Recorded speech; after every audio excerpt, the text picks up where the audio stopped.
Good morning, Yes, Moshe. it Good is. morning. Baruch Hashem, we're using it.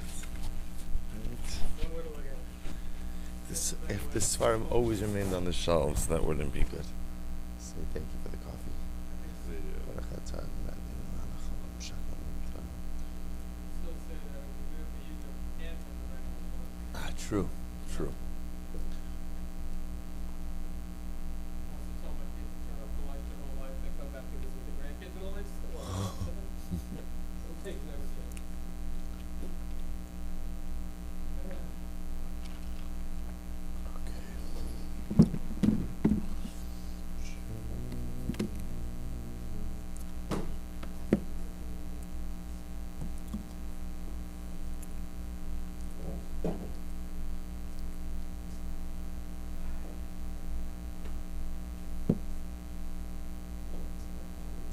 All right, Rabbi, say good morning. Let's begin. So we're picking up. We actually began a little bit of Perek Hey yesterday, but we'll officially begin Perek Hey today.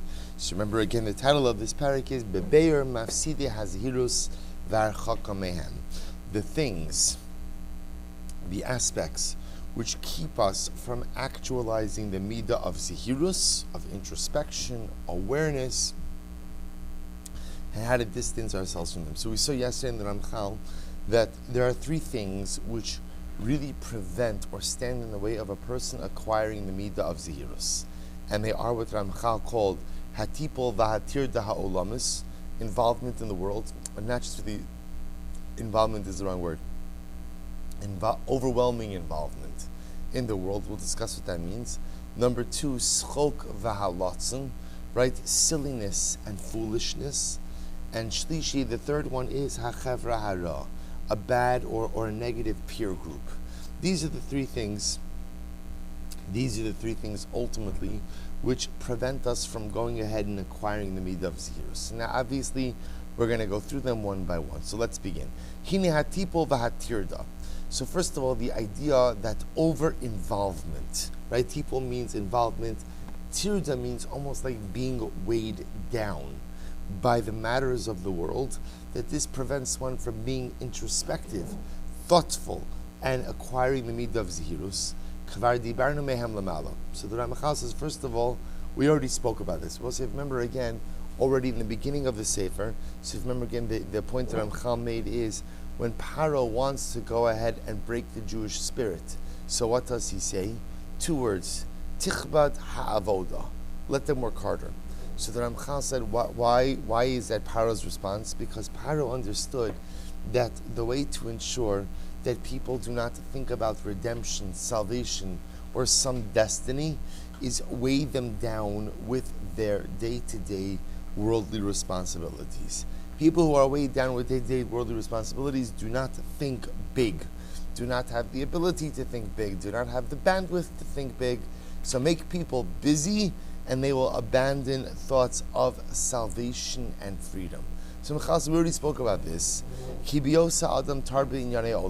a person is overwhelmed with just day-to-day life, literally, I'm going to say that the Lashon is very powerful. His thoughts are bound in the chains of the burden that are upon him. So we'll say, we know page Nun Dalid, still part, in the second paragraph in section Aleph. So we'll say, we all know this, that at the end of the day, when you are overwhelmed by the realities of life, it's very hard to be introspective or thoughtful or give some type of, or just to devote any level of thought to where I'm going, what is the tova amiti, what should I be doing? Because I'm so overwhelmed just with day-to-day life, I don't have the bandwidth for anything else. And it's hard sometimes to give thought, to give real contemplative thought, ultimately again to my actions. And that's why Chazal said in Pirkei Avos, Have mema'it be'esik va'asik b'Torah. Well, it's an interesting Mishnah, which literally means decrease your business dealings and involve yourself in Torah. Now, what does that mean? It's such a nice thought, meaning who amongst us wouldn't love to work less and learn more? Sounds great. right? Sign me up. So yet we know, but often that's not a conscious decision, or that's not a decision often we have the ability to make, because many times we need to work, not because we love our jobs, but because also the parnasa they bring in. So what are Chazal telling us?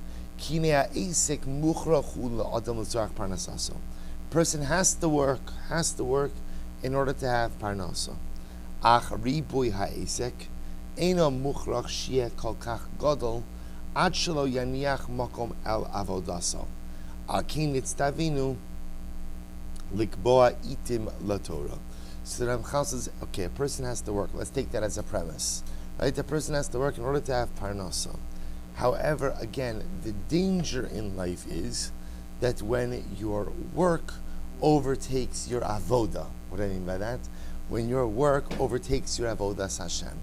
That's where there is a general concern. I will say, this is ma'asim b'chol yom, where it is exceptionally difficult in the world in which we live to maintain the proper work ruchnius balance, right? Work God balance. So that's why Chazal said, "Hevi mema'it be'esek," decrease your business dealings ve'esek b'Torah. So as I said, I want to point out something very interesting over here.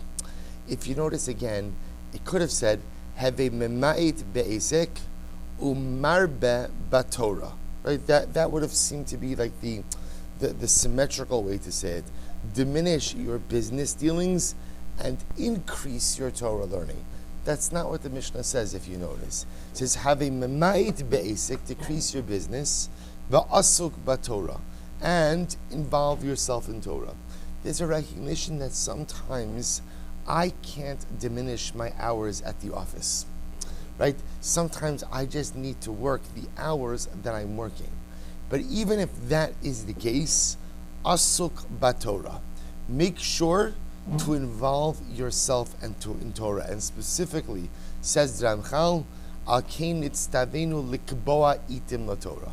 I have an obligation to set aside time to learn. That is my obligation. Kvias itim, right? Setting aside time to learn Torah. So we'll say an incredible idea. So the Mishnah, we often read the Mishnah as saying, less time in the office, more time learning. The Ramchal says, no, it could just mean less time in the office and learn, meaning whether or not, or we'll say the truth is it could also be understood not even as referring to actual time, but rather referring to priorities. Do not let your work overtake your life. Make sure you have kvias itim Torah. Make sure you have defined, set aside times in which you learn. I will say why. Why is kviya? This is very important because we often speak about you have to set aside time to learn. You have to set aside time. Why? Why is it so important that I go ahead and set aside time to learn? So this is incredible. Because at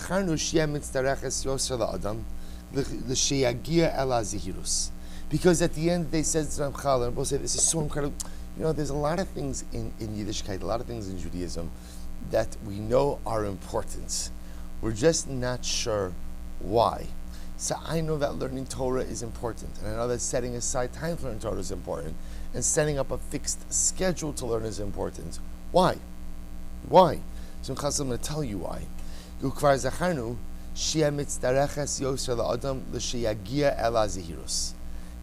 learning Torah, excuse me, learning Torah is in and of itself the most important way in which we acquire the midah of zihirus.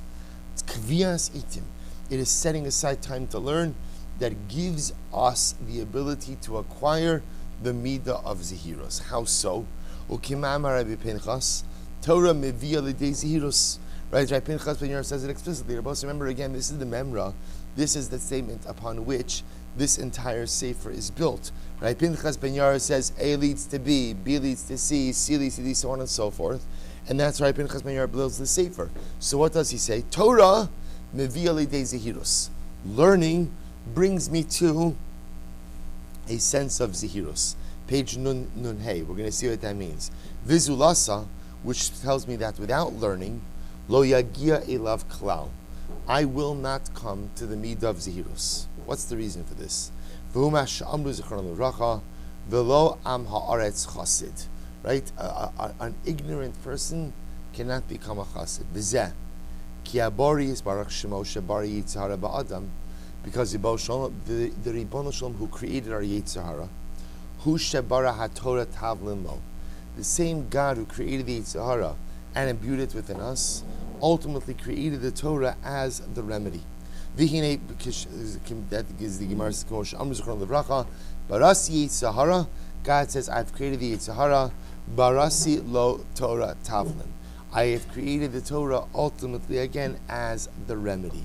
V'hinei pashatu, she'im habore lo bara lamaka zu ela refuah zu, i'efshar b'shum panim she'irape adam mizos hamaka, bilzos zos harafuah, umi sheyachshov li'natzel zulasa, eino ela toeh, v'yira ta'usa lebasov kishiyamus becheto. So we'll say, Chazal telling us something amazing. Kadosh Baruch Hu says there's Yetzer Hara, right? You've heard of it, right? Okay, struggled with it maybe a little bit, like 57 times since I woke up, and it's 5 o'clock in the morning, right? I'm thinking to myself, Yetzer Hara, can't you leave me alone? Just for a little bit of the day. Constant struggle. Kadosh Baruch Hu says, I created the struggle, but I also created the antidote, the serum. What's the antidote? Torah. Now we'll say, we again, these are concepts we know, but Ramchal is going to define that. And he says, if you think that you're going to find another refuah for the Yetzer Hara besides Torah, you're profoundly mistaken. Ki hine Yetzer Hara be'emes chazaku ba'adam od. Yetzer Hara is very strong.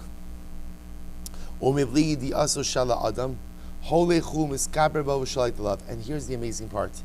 The Yetzer Hara, like Kivyachol, is a spiritual cancer. Just like Rahman al-San, a person has cancer, it grows inside of them, and they may often be unaware of the growth that is occurring inside of them.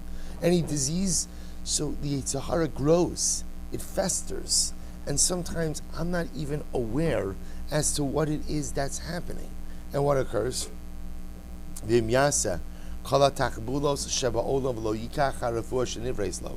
You could employ all the strategies you want, but if you don't take the cure, if you don't ingest the cure, Shiat Torah, lo yeida v'lo yargish b'tigbores chalyo, ele kishiyamus b'chet ovetovad nishmaso. We'll say very strong words. The disease grows inside of me every day. That's the way it works. And the only way to combat it is to use the divine cure. You can find a lot of other stuff out there that's going to claim to fight the Yetzer Hara, right? There's, I'm sure, the equivalent of spiritual homeopathic remedies, right? That'll go ahead and they'll claim they could do all the same things. Try it, but it's not going to work. And then one day you turn around and the disease is so advanced that it's almost impossible to beat it back. He gives a mashal, halamaz zedome. What could this be compared to? Listen to this. L'chole shedarash berofim v'kiru chalyo. So here's the comparison. Person is sick, they go to the doctor. Doctor diagnoses them. Doctor says, you know what? Here's the medicine. Here's the prescription. Take this. So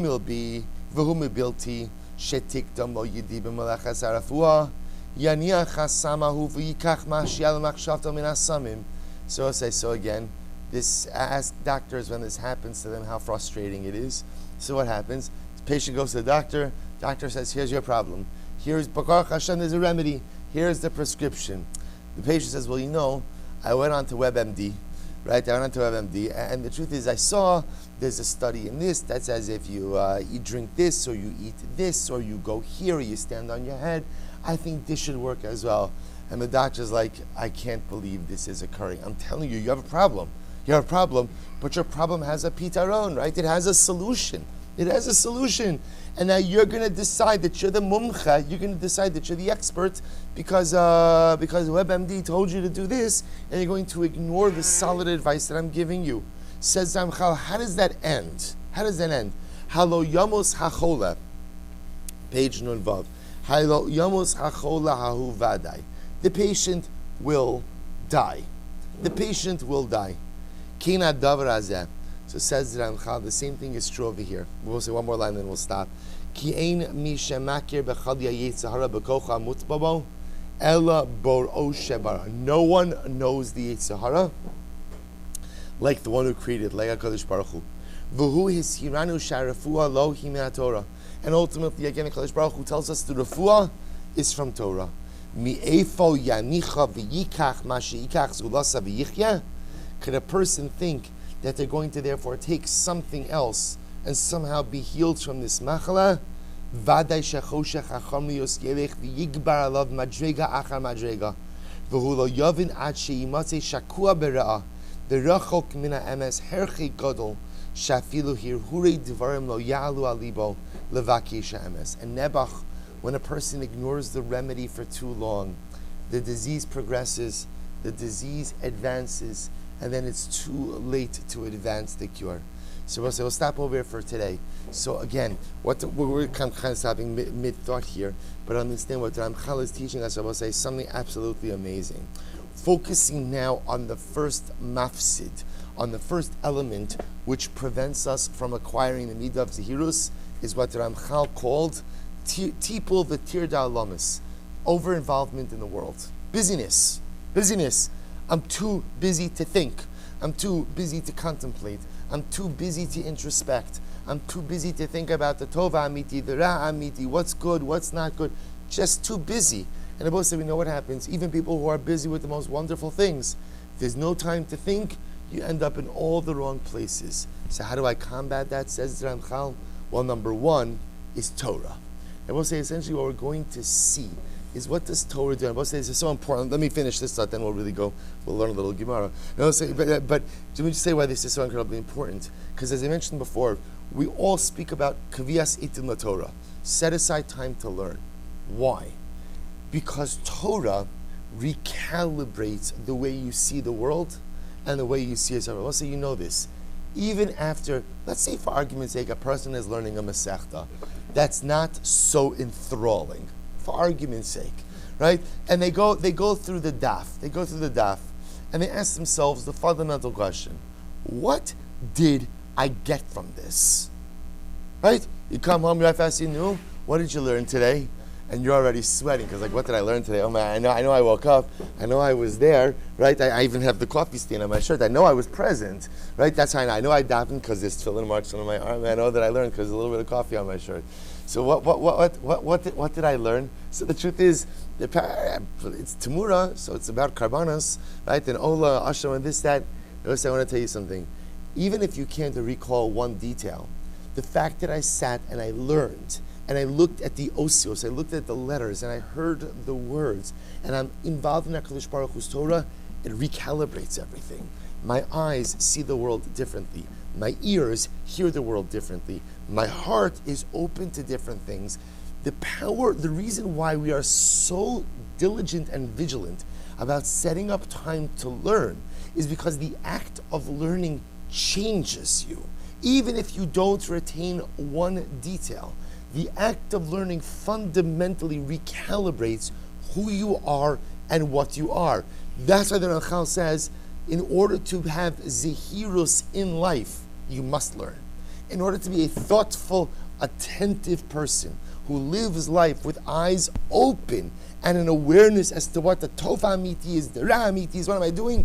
You must learn. That is not about expanding your knowledge base. It's not about expanding your halachic base. It's not about anything. Those are all good byproducts. But the ikr is that when I learn Chavi Itim LaTorah, I become a Zohir person. My eyes are open, my ears are open, my heart is open, and suddenly I can become a contemplative, thoughtful person in the journey of life. So we'll stop over here. We'll pick up Emirat Hashem with this discussion tomorrow. But let's begin. So we are picking up, today's daf is Yutes 19. And we are picking up, on Yurches Amud Beis. All right, good. Yurches Amud Beis, Umi Amar Rabbi Elazar, which is 2, 4, 6, 8 lines up from the bottom. A lot to do today. Posted our shir this morning.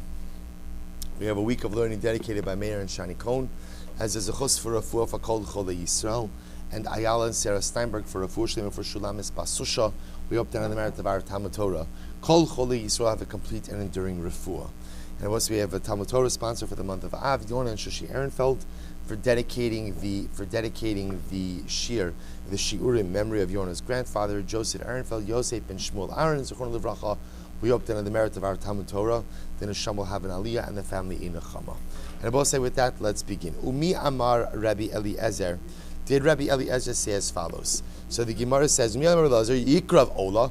So the Gemara says, did Rabbi Eliezer actually say that halacha lemaisa, it should be offered up as an ola? So remember again, Rabbi Eliezer in the Mishnah goes back. The Mishnah talks about a Temuras Ola, right? Which is a situation, ultimately you have an Ola, right? You have an Ola, and halacha lemaisa, again, you have a Temuras Ola. Then what happens? Or Vlad of an Ola. Now both say, actually, excuse me, I take that back.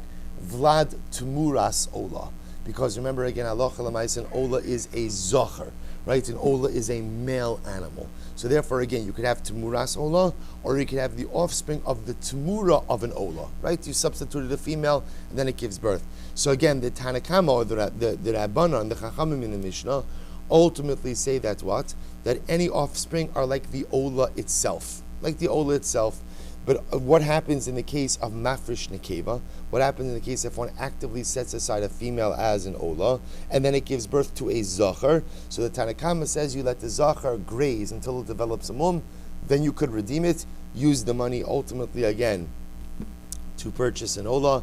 And Rabbi Eliezer says the offspring itself can be brought as an Ola. Miyamar Rabbi Eliezer Yikrav Ola, Hu Atzmo, or Minu, the Gemara says Kasha, Temuras Asham, right, the Temurah of an Asham, Vlad Temurah, or the offspring of the Temurah of an Asham, because we'll say an Asham again is also a male animal.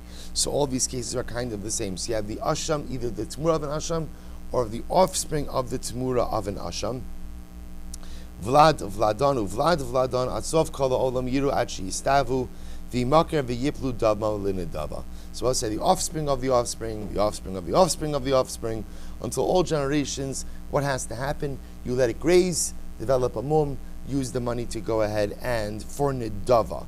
Rabbi Eliezer Omer Yamusu. Rabbi Eliezer says it's left to die. Rabbi Eliezer Omer Yavi Bidnehen Ola. Rabbi Eliezer says you go ahead and you use the money from these animals to purchase an Ola.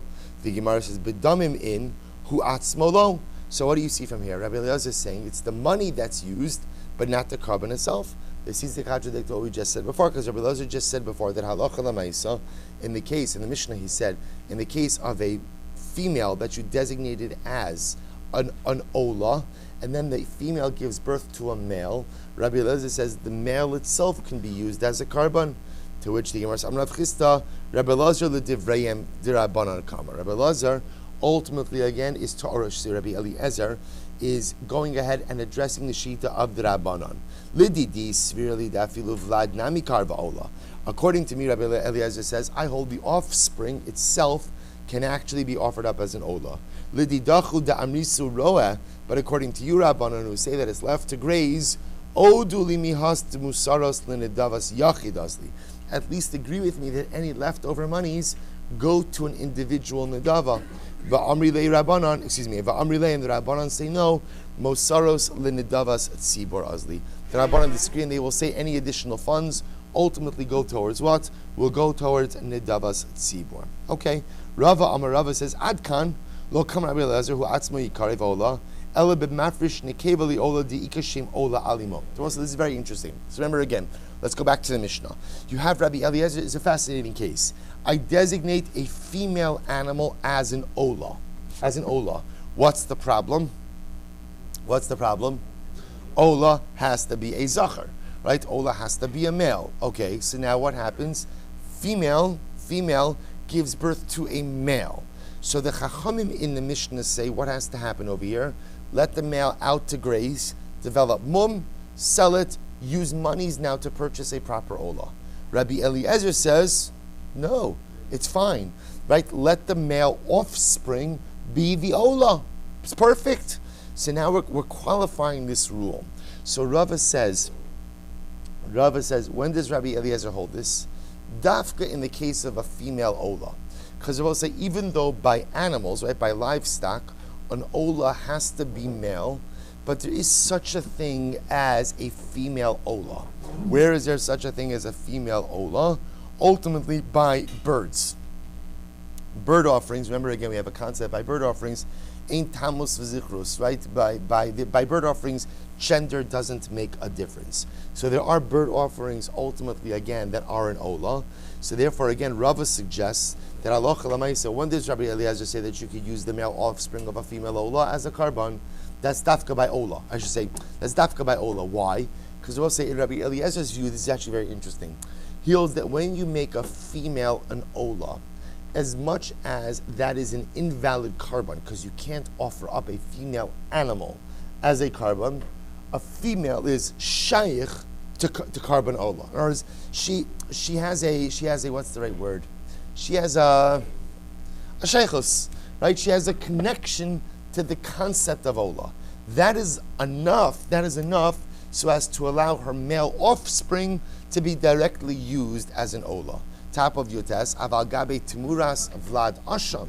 But I will say when it comes ultimately again to the Temurah of the offspring of an Asham, the leka shem olah al imo, where ultimately again I will say there is no such thing as a female Asham, moda Rabbi Eliezer debedamav in, who atzmo lo karav. So we'll say it's actually very interesting. So Rav now wants to suggest that Rabbi Eliezer's shita is olah specific. Olah specific. And that's because even when you're makdish the mother, even though you can't offer up as a carbon, she has shaykhus to the concept of olah. Masha'inkein, if you are makdish a female asham, there is no such thing in any context as a female asham. Therefore, again, the sacrificial designation is invalid, and therefore even the male offspring cannot be offered up as a carbon, but rather what? Must be left to graze, develop a mum, use the monies to purchase an asham. Abaye raised the kasha. V'chi boy Rabbi Eliezer shem ola al mimo. So we'll say. So according to Rava's logic, what Rabbi Eliezer really requires is that the mother herself have some type of carbonic designation in order for her male offspring to actually be offered up as a carbon. To which Abaye raises the kasha. V'chi boy Rabbi Eliezer shem ola al imo. Does Rabbi Eliezer really hold that in order for the male offspring to be offered up, ultimately the mother must have a shem olah upon her? Vatanya, we learned, hamafish nekeva lepischo, if somebody separates out a female animal, ultimately for Karban Pesach, Karban Pesach has to be a male. Somebody went ahead and separated out a female. Yira achi staiv, you let the female go ahead and graze until she develops a mum. Viti makar, then sell her. V'yavi bidameha Pesach, and ultimately again bring a proper Pesach with the funds. Yalda, what happens now if the female animal designated as a Karban Pesach gives birth? So what's the halacha? Yira achi yistaiv v'yimacher v'yavi bidamav Pesach. So again, same thing. Let the offspring go ahead and graze till it develops a mum. Sell it. Use the money to purchase a proper Pesach. What happens? Nishtaira achar ha-Pesach. What happens if the animal, right, the female designated as a Karban Pesach, is left over till after Pesach? In other words, he ends up using another animal for Karban Pesach, but he did designate this female as a Karban Pesach. So what happens then? Tira ad yistaiv. So let the animal again go ahead and graze until it develops a mum. V'yavi bidameha shlamim, and go ahead and bring a shlamim with the money. Yalda, if it gave birth after Pesach, Yira adshi yistaiv, let the offspring graze until it develops a mum. V'yimacher v'yami bidamav shlamim, and again go ahead and sell it off and use the money to purchase a shlamim. Rabbi Eliezer Omer, Rabbi Eliezer says no. In the case of the offspring, hu atzmo yikrav b'shlamim, the offspring. In other words, Rabbi Eliezer says we don't have to go ahead and make the offspring graze till it develops a mum and then sell it and use the money to bring shlamim. The offspring itself can go ahead and be utilized as shlamim. Look at Rashi for just a moment, Rabbi Osai. Rashi says, Hu atzmo karev shlamim, v'af al gav deleka shem shlamim al imo, dehala shem pesach akdisha. Now, Rabbi Osai, now understand the novelty over here. The mother doesn't have a shem shlamim. Right? Why? What was the mother designated as? Karban Pesach. Yet, what is Rabbi Eliezer saying over here? That Allah Chalamais, if the mother was left over till after Pesach, she gives birth after Pesach. So the Tanakh says take the offspring, let it graze till it develops a mum, sell it off, use the money for shlamim. Rabbi Eliezer says, no need. Utilize the offspring itself as shlamim. But one second, Rava, you just told me before that what? When does Rabbi Eliezer allow the use of the offspring for direct sacrificial use? When the mother has the similar type of carbonic designation.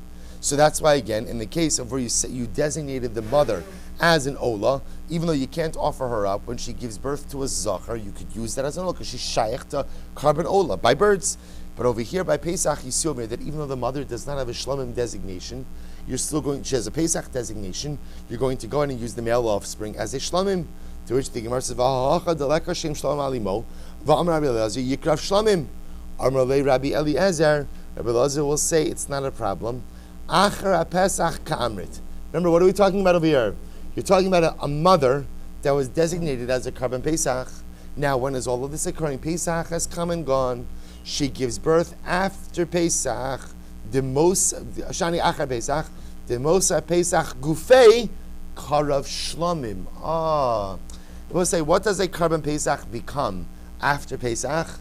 It becomes a carbon shlamim.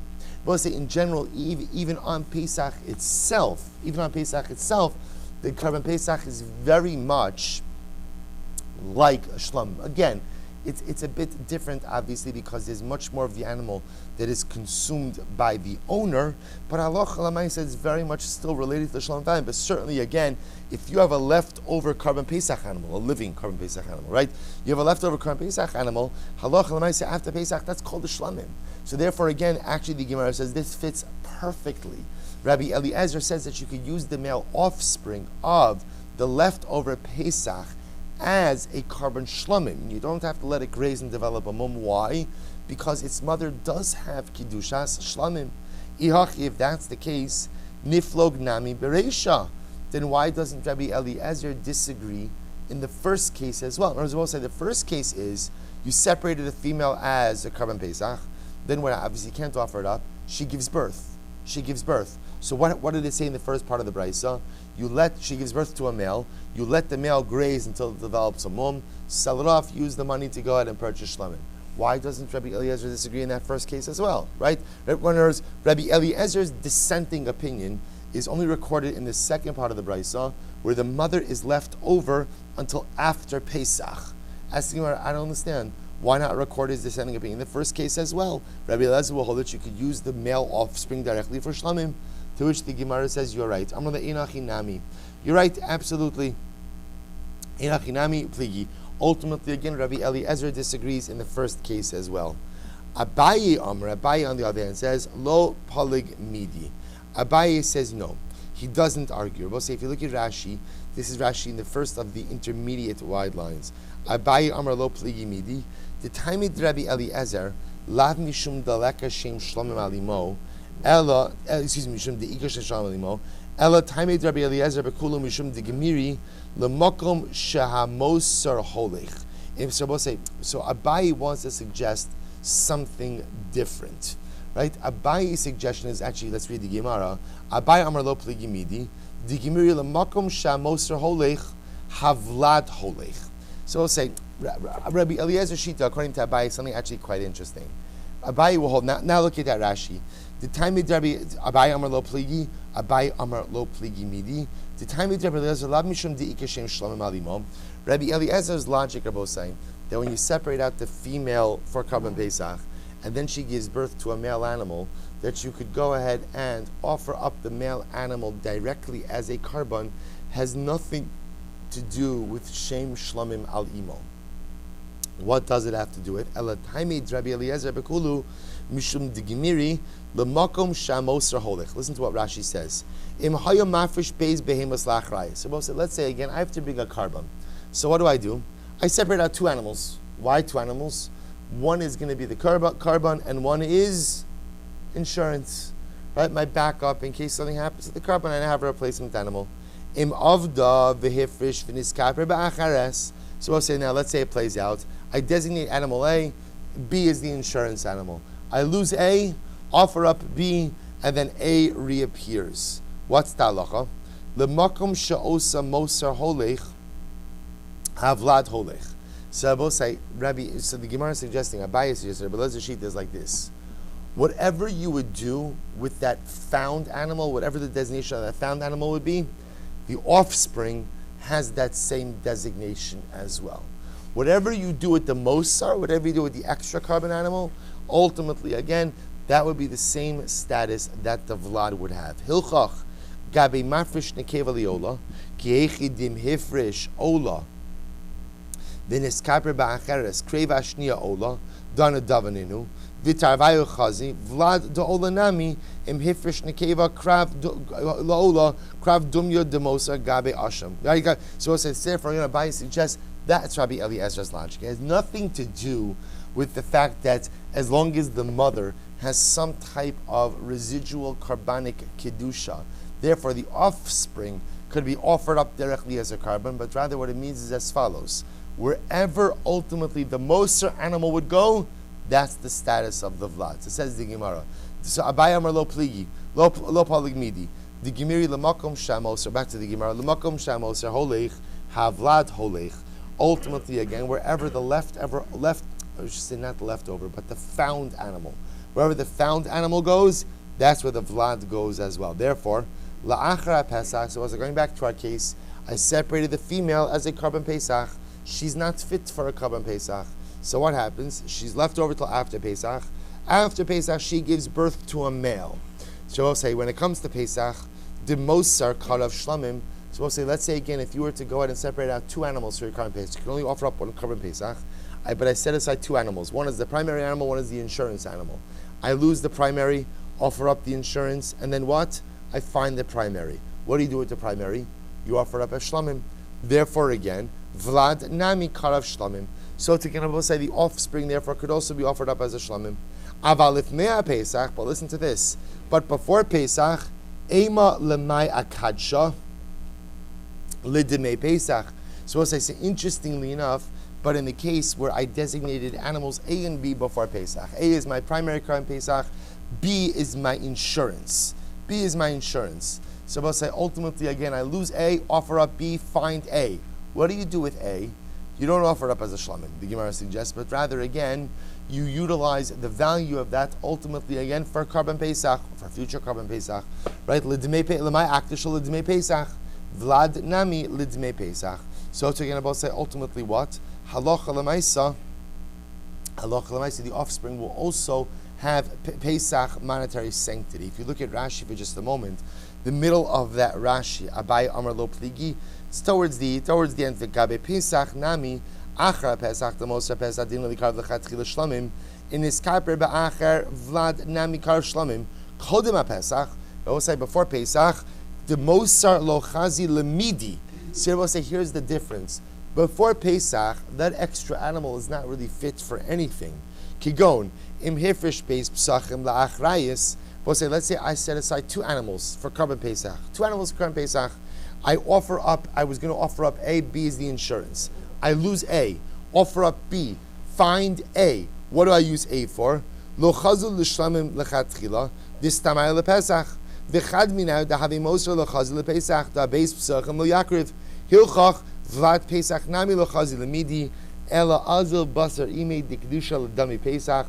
Therefore, I will say in this case over here, you can't offer up before Pesach the second animal as a shlamim, and therefore it's what's called kadosh l'dmei Pesach. It has Pesach value sanctity, right? Money, financial sanctity. So to the offspring will be treated the same way.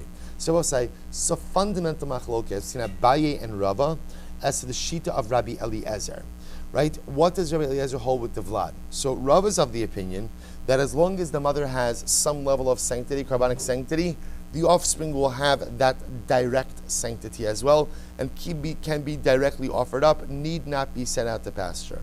Abaye says no.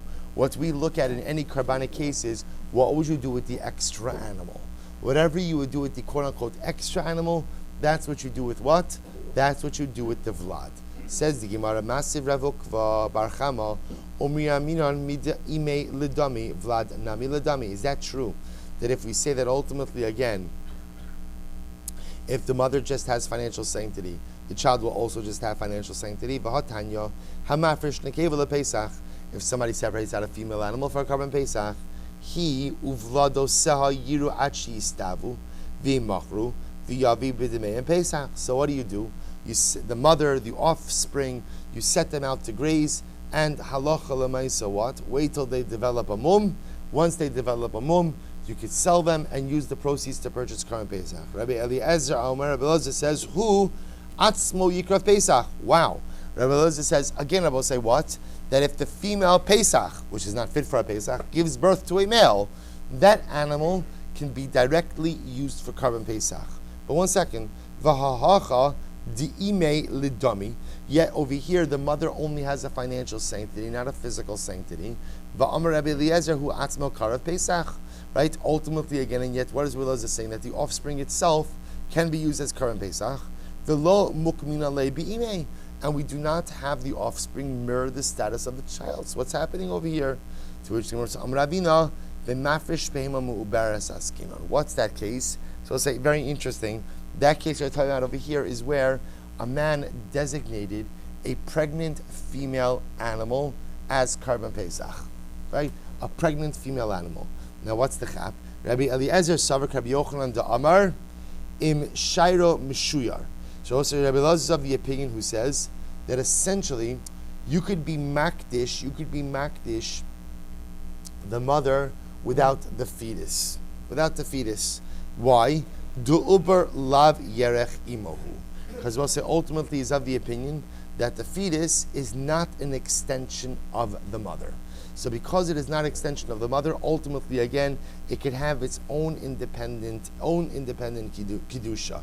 V'imo udalo kadsha kedusha saguf, and therefore again, it's only the mother, the female, who does not have physical sanctity for Karban Pesach. However, avalhu kadsha or avalhu kadosh changes the two. But ultimately, again, the male fetus, that can ultimately go ahead and become kadosh on its own as a bona fide Karban Pesach. Sefer will say again. Now, obviously, this requires subscribing to the concept of uber lav yerechimuhu, that a fetus is not a part of the mother. Therefore, when you're makdish the mother as a Karban Pesach, you can go ahead and be makdish the mother in one way and the fetus in a different way. The mother will have financial sanctity, but the male fetus actually has the ability to have what? To have actual kedusha saguf, real Karban Pesach sanctity. I says the Gemara, Amarli Marzusha Mari Ravina. This would seem to make sense that indeed we are talking about a pregnant animal. Why? Since about say the lashon over here is the mother and her offspring, which sounds like what? There's already offspring in the hopper, so to speak, right? There's already offspring that's happening over here. Shmamina indeed say that this is the case, that we're talking about a pregnant mother. Sefer Rabosai, I just want to point out the machlokes between Rava and Abaye regarding the Shita of Rabbi Eliezer is still in existence. What does Rabbi Eliezer hold?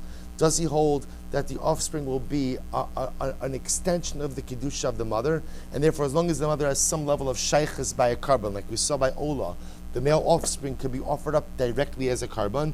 Or is he saying that no, the offspring itself is treated like the mosar, like ultimately again the extra animal? Machlokas Abaye and Rava. Amar Rabbi Yossi Bar Chanina.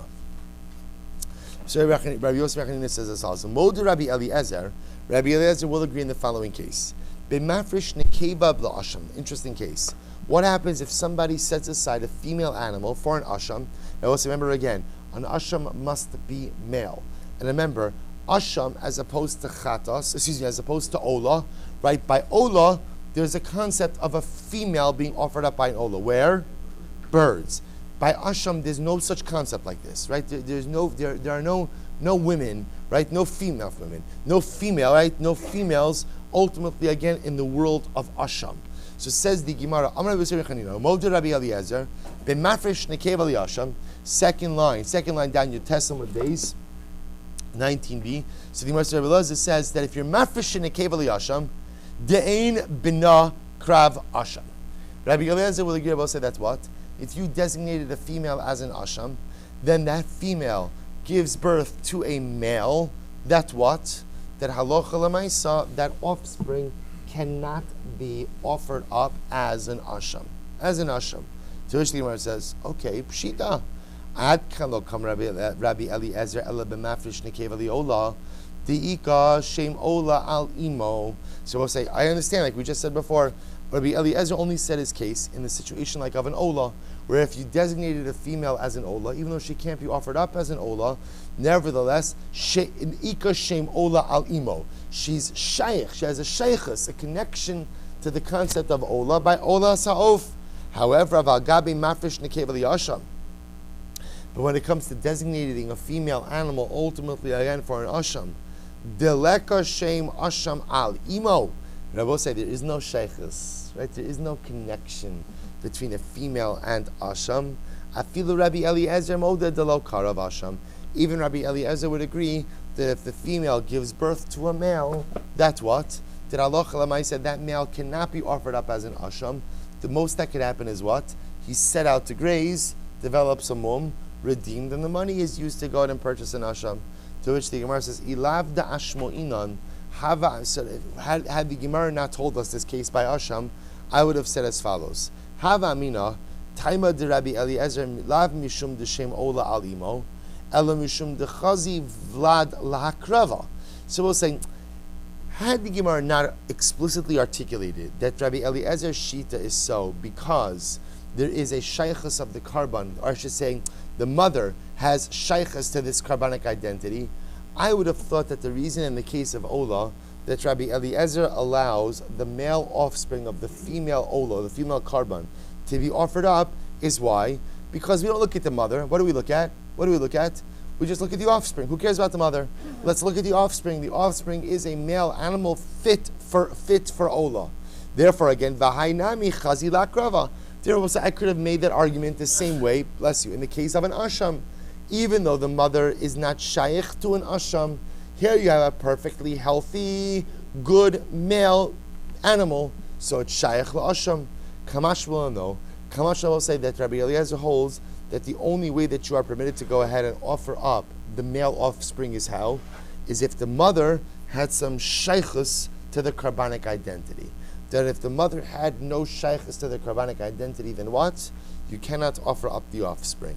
If that's the case, if that's the case, then instead of just simply saying that the offspring of the female asham, the male offspring cannot be offered up as an asham, nishma'inan de'ein bina krav ola v'huadin la'asham. It was actually very interesting. Let the Gemara says that if you designate a female as an asham, that you cannot, and she gives birth, you cannot offer up her male offspring as an ola. And the both say, if you were to tell me that you can't offer him up as an ola, it goes without saying that what? That you can't offer him up as an asham. Or say you can't even offer him up as an ola. To which the Gemara says, Iyashmu inan ola. No, because had we just said ola, hava amina olahu delo karva, delo akdisha liima kedusha. That's changed. 1 second. Kedusha. Aval asham kevan de'akdusha le'ime la'asham ime vlad krav asham. So I would have thought, no, if you would have just said he can't be offered up as an ola, I would have said, why can't she be offered up as an ola? Because the mother doesn't have that kedusha. But asham that was given to the mother, maybe ultimately again the vlad should be offered up that way. Kamash Mulan, no, that is not the way. So we'll say, so interestingly enough, the fact that the Gemara seems to loop back over here to the position ultimately of Rava seems to indicate to us what? That Allah Chalamaysa, the svara of Rabbi Eliezer is that as long as the mother has some level of shaykhus to the karban for which she is being designated, even though she cannot be offered up as that karban, so she can't be offered up, but what? Because she has shaykhus to the particular karbanic designation, should she give birth to male offspring, that would what? That would give her male offspring the ability to be offered up as that particular karban. Then I both say now, halacha l'maisa, the machlokas about Rabbi Eliezer shita between Abai and Rav is important, but halacha l'maisa, the Rambam doesn't paskin like Rabbi Eliezer, we paskin like the Chachamim. And therefore halacha l'maisa, in the case, for example, of the Mishnah, where you went ahead and you designated a female as an ola, she can't be offered up as an ola because you can't offer up females as an ola. Even if she gives birth to male offspring, what do we do with that male offspring? Let it graze till it develops a mum, sell it, and utilize the money ultimately to purchase an ola. So halacha l'maisa, we don't paskin like Rabbi Eliezer regardless. Again, even though that is true, the machlokus regarding Rabbi Eliezer sheep to Rabbi Rava is nevertheless important to us as well. Says the Mishnah, Hamarfish nekev liyasha. We'll say we're going weiter. A person goes ahead and separates a female for an asham. We'll say we just learned before that's what? Halacha l'maisa. Asham must be a male. Now remember again, Asham's case is even a bit more intense. Why? Because there's no shaykhus to an akeva by an asham. Right? An akeva female animal, there's no case of a female animal being offered up by an asham. So Amarfish nekeva liyasham, a person designates a female animal as an asham. So what's the halacha? Tira atshitistaiv vitimacher v'yiplu b'dameh asham. So what do you do with the female? Let her graze till she develops a mum. Sell her, then use the money ultimately to buy a proper asham karban. Right? V'im karav ashamo. But asham. V'im karav ashamo. They will say, what happens if you ended up now? Karav ashama means what happens if you offered another animal, right? So I have to bring an asham. I designated a female. So case number one is, okay, I have a problem now. I can't offer up the town. So what do? Let her graze till she develops a mum, sell her, use the money to purchase a proper asham. Case number two is, I just offered up another animal as an asham. Right? I designated the female. I realized I made a mistake, whatever it is, I offer up a male animal as an asham. So I have now satisfied my asham obligation. What do I do with the female? Yiplu damav linidava. Ultimately, I'm saying in that case, same process. In other words, I let her graze, develop a mum, but that money now goes towards karban nidava. Obviously, not towards asham. Why not? Why not? I satisfied my obligation already. Therefore, again, Allah let her graze, develop a mum, sell it off, and use the money for nidava. Rabbi Shimon Omer timaker shelo b'mum. I will say, interesting enough, Rabbi Shimon holds that in these cases, the female asham need not be set out to pasture to go ahead and develop a mum. Rather, Rabbi Shimon says you could sell her immediately. Why is that? Look at Rashi. Timaker shelo b'mum. The whole v'lo chazia l'mil say mum gomer huzeh v'lo kadsha kidusha saguf v'timaker biyad v'tavi b'dameh asham. Afagav says is incredible. So Rabbi Shimon says, listen, there's no need to set this animal out to graze and develop. Why not? Rabbi say, why not? This was a mistaken designation. So again, I want to be clear, even Rabbi Eliezer will agree that, or Rabbi Shimon will agree, that halacha l'maisa, again, there's some level of designation, but he looks at this animal as a ba'alas mum. Very interesting. He says, designating a female animal as an asham, ein mum gidola mizo. That's a mum, right? What's her mum? That she's a female. I'm not chas shalom again, right? In the realm of karbanos, nothing to do with gender or anything else. In the realm of karbanos, right? Being a female bayin asham, ein mum gidola mizo. That's her mum. So Rabbi Shimon says, sell her. Therefore, sell her. Go ahead and use the money to bring a proper asham. Incredible. Says the Gemara, v'lamali tistaiv timacher kevon dolachazi lemilsei hainamuma. So we're also saying, the Gemara literally asked this question. I don't understand. You designated a female as an asham. It doesn't work. Marav hainutam damrina migo denachsale kedushas namim nachsanami kedushas saguf. So we'll say Rav says something very interesting. Rav says, listen, everyone agrees that when you're makdish a female animal as an asham, what happens?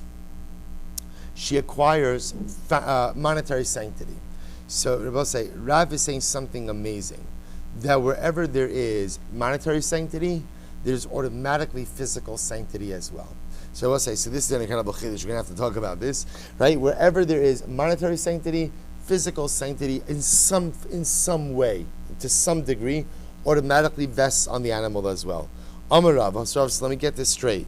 Zosel meres, hektish zachar ledamav, kaddish kedushas haguf.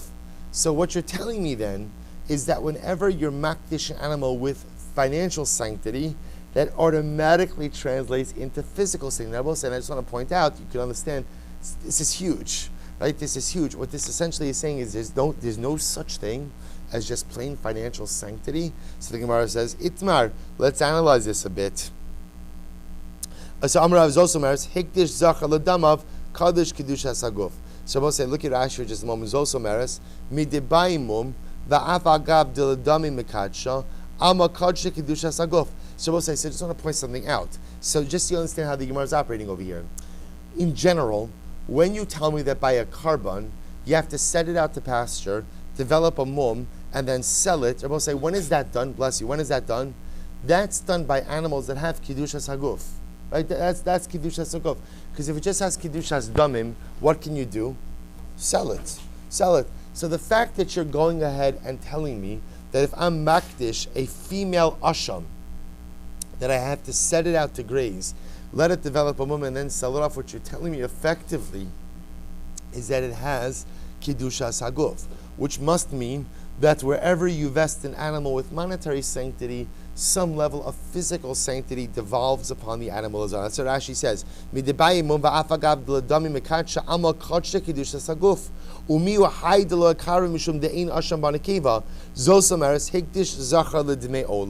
O asham migo dinachsali kedushas damim nachsali kedushas aguf. So we'll say, so this is incredible. Itmar hikdish zachar ledamav. The Gemara says, if you're a makdish male animal for financial sanctity, Rav Amar kadosh kedushas aguf. Rav says it automatically becomes physically sanctified as well. Rava Amar Eino Kadosh Kedushas Haguf. Rava says it does not become Kadosh Kedushas Haguf. V'hader bei Rava l'Rav Kahana midrav Yehuda Rav. And Rabbi say even Rava subsequently went ahead and recanted his position, ultimately again based on the statement of Rav. So Rabbi say where the Gemara is holding right now, and again we're going to have to spend more time on this, but quite a dramatic shita that halacha l'maisa, wherever an animal is vested with some level of financial sanctity, there is automatically some level of physical sanctity which devolves upon the animal as well. Rabbi Shimon Omer Timaker Balomum. So Rabbi Shimon says that halacha l'maisa, halacha l'maisa again. So this is Rabbi Shimon in the Mishnah. Rabbi Shimon holds that the animal could be sold without a mum, right? Because when you're makdish in a keva, ultimately again a mum gidola mizo. Anali Rav Chia bar Avin Rabbi Yochanan migo dinachsale kedushas damim tichus leinami kedushas aguf. So I don't understand. But how does Rabbi Shimon operate? What did we just say, Rabbi Osai? That wherever what? Wherever there is a level of financial sanctity, what happens? There's also physical sanctity. If that's the case, how does Rabbi Shimon just allow for the female animal to just be sold? To which the Gemara says, Amali Rabbi Shimon l'tamei do amar komidi de lo chazi legufei lo nachsale kedushas haguf. Rabbi Shimon disagrees. And Rabbi Shimon holds, no, I don't agree with this. Wherever ultimately, again, you have a carbon that is not fit to be offered up sacrificially, sahalocha l'maisa, no kedushas haguf devolves upon that animal. So both say we begin to see a fundamental machlokes. The Sanya Asham ben Shana. Both say, we'll have to stop over here. We'll pick up. So both say, so Rabbi Shimon is clearly the disputant in this concept. The Gemara wants to suggest that it must be that wherever you have some level of financial sanctity, or wherever you have financial sanctity, some level of physical sanctity devolves upon that animal. Rabbi Shimon comes along and says, no. If an animal is not fit to be offered up, halacha l'maisa, the most it could have. Right? Rabbi Shimon says, if ultimately, again, if it's not fit to be offered up, no level of kedushas haguf devolves upon it. If no level of kedushas haguf devolves upon it, then what? You could sell it directly, even without the development of a mum. The machlok is to be continued tomorrow in Meretz Hashem.